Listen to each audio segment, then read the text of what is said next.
Atenção, partida para o oitavo páreo do programa. Sai brigando, Diamante Runner, Royal Marine foi para a dianteira.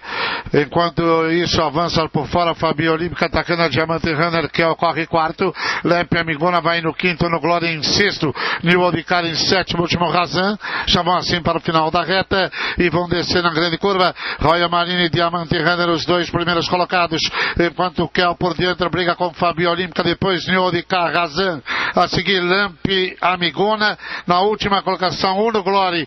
Segunda parte da curva, Royal Marine manda na carreira, Kel ganha terreno por dentro e ataca a Diamante Runner, Fabio Olímpica em quarto, Razan pelo meio quinto, briga pelo quarto, contornam a última curva e já entram pela reta final, Diamante Runner por todo lado do ponteiro, Royal Marine um corpo e meio, Diamante Runner pelo lado de fora no segundo lugar, cruzados 4 centinais, Royal Marine um corpo e meio, 2, Diamante Runner segundo, muita briga pelo terceiro lugar, avança Fabio Olímpica, tomou a terceira, Razan em quarto, briga pelo terceiro, Royal Marine na ponta, vários corpos, vai pro disco, 5, 6, Fabio Olímpica avança por fora, o Diamante Runner vai segundo, Fabio Olímpica terceiro, painel, Royal Marine, Diamante Runner, Fabio Olímpica, cruzam a faixa final, quarto Razan, muito bem, largaram e chegaram, 2, 3, 4 e 5, a ordem para o páreo de